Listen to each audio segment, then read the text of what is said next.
ಪ್ರೀತಿಯ ವಿದ್ಯಾರ್ಥಿಗಳೇ, ಜಿಲ್ಲಾ ಪಂಚಾಯಿತಿ ಮಂಡ್ಯ ಹಾಗೂ ಜಿಲ್ಲಾ ಶಿಕ್ಷಣ ಮತ್ತು ತರಬೇತಿ ಸಂಸ್ಥೆ ಮಂಡ್ಯ 2025-26ನೇ ಸಾಲಿನಲ್ಲಿ ಎಸ್ಎಸ್ಎಲ್ಸಿ ಪರೀಕ್ಷೆ ಬರೆಯುತ್ತಿರುವ ವಿದ್ಯಾರ್ಥಿಗಳಿಗೆ ಆಯೋಜಿಸಿರುವ ಸ್ಫೂರ್ತಿ ಸೆಲೆ ಕಾರ್ಯಕ್ರಮಕ್ಕೆ ನಿಮಗೆಲ್ಲರಿಗೂ ಸ್ವಾಗತ. ಪ್ರೀತಿಯ ವಿದ್ಯಾರ್ಥಿಗಳೇ, ತೃತೀಯ ಭಾಷೆ ಹಿಂದಿ ವಿಷಯದಲ್ಲಿ 2 ಅಂಕ ಗಳಿಸುವ ಸುಲಭ ಪ್ರಶ್ನೆಗಳು ಯಾವುದೆಲ್ಲ ಇದೆ ಅಂತ ನೋಡ್ತಾ ಹೋಗೋಣ. ಮೊದಲನೇದಾಗಿ कश्मीरी सेब पाठದಿಂದ कश्मीरी सेब पाठ में लेखक पाठकों को क्या चेतावनी देते हैं.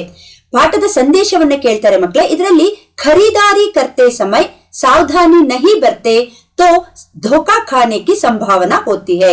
ಅಥವಾ दुकानदार ने लेखक से क्या कहा ಎನ್ನುವ ಪ್ರಶ್ನೆ ಕೇಳಬಹುದು.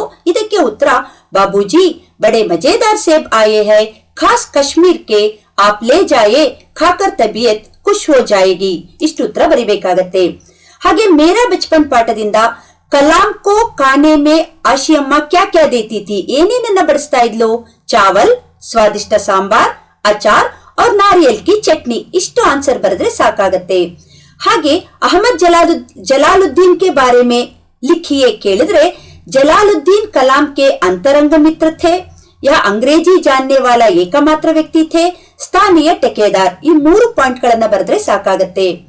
ಹಾಗೆ 2 ಅಂಕ ಗಳಿಸುವ ಮತ್ತೊಂದು ಪ್ರಶ್ನೆ अभिनव मनुष्य पद्यದಿಂದ अभिनव मनुष्य के कविता के आधार पर मनुष्य की सही परिचय ಕೇಳಿದಾಗ मानव मानव के बीच स्नेह का बांध बांधना, मानव मानव के बीच प्रेम का रिश्ता जोड़ना, आपसी दूरी को मिटाना. ಈ 3 ಪಾಯಿಂಟ್ ಗಳನ್ನ ಬರಿಬೇಕಾಗತ್ತೆ.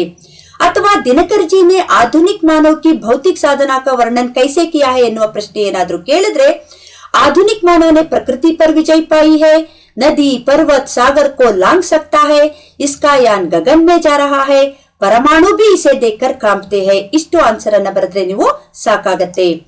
ಹಾಗೆ 2 ಅಂಕದ ಮತ್ತೊಂದು ಪ್ರಶ್ನೆ ಶನಿ ಸಬ್ಸೆ ಸುಂದರ ಗ್ರಹ ಪಾಠದಿಂದ ಅತಿ ಸಂಭವನೀಯ ಪ್ರಶ್ನೆ ಶನಿ ಕಾ ನಿರ್ಮಾಣ. ಇದರ ಬಗ್ಗೆ ಕೇಳಿದಾಗ ಹೈಡ್ರೋಜನ್, ಹೀಲಿಯಂ, ಮೀಥೇನ್, ಎಮೋನಿಯಾ ಇನ್ 4 ಗ್ಯಾಸೋನ್ ಸೆ ಅನ್ನುವ ಈ 4 ಗ್ಯಾಸ್ಗಳ ಹೆಸರನ್ನ ಬರೆದ್ರೆ ಸಾಕಾಗತ್ತೆ. ಹಾಗೆ ಪ್ರಶ್ನೆ ಸಂಖ್ಯೆ 24ರಲ್ಲಿ ಸತ್ಯ ಕಿ ಮಹಿಮಾ ಪಾಠದಿಂದ ಶಾಸ್ತ್ರ ಮೇ ಸತ್ಯ ಬೋಲ್ನೆ ಕಿ ತರೀಕಾ ಇದರ ಬಗ್ಗೆ ಕೇಳಿದಾಗ ಸಚ್ ಬೋಲೋ ಜೋ ದೂಸರೋಂ ಕೋ ಪ್ರಿಯ ಲಗೆ, ಅಪ್ರಿಯ ಸತ್ಯ ಮತ್ ಬೋಲೋ. ಇಷ್ಟು ಉತ್ತರವನ್ನ ಹೇಳಿದ್ರೆ ಸಾಕು ಮಕ್ಕಳೇ. ಹಾಗೆ ಸತ್ಯ ಕಿ ಶಕ್ತಿ ಕೆ ಬಾರೆ ಮೇ ಗಾಂಧೀಜಿ ಕಾ ಕಥನ್ ಕ್ಯಾ ಹೈ ಎನ್ನುವ ಪ್ರಶ್ನೆ ಏನಾದ್ರೂ ಬಂದ್ರೆ ಅದಕ್ಕೆ ಉತ್ತರ ಸತ್ಯ ಏಕ್ ವಿಶಾಲ ವೃಕ್ಷ ಹೈ, उसका जितना आदर किया जाता है उतने ही फल उसमें लगते हैं, उनका अंत नहीं होता. ಈ ಉತ್ತರವನ್ನ ಬರೆಯಿರಿ.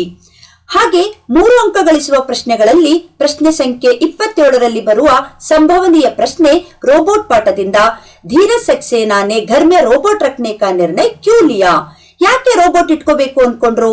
नौकर साधो राम का अस्पताल में भर्ती होना, घर का काम संभालने का, नाती पोतों का होमवर्क कराने का, वर्ड प्रोसेसर पर उनका काम संभालने के लिए.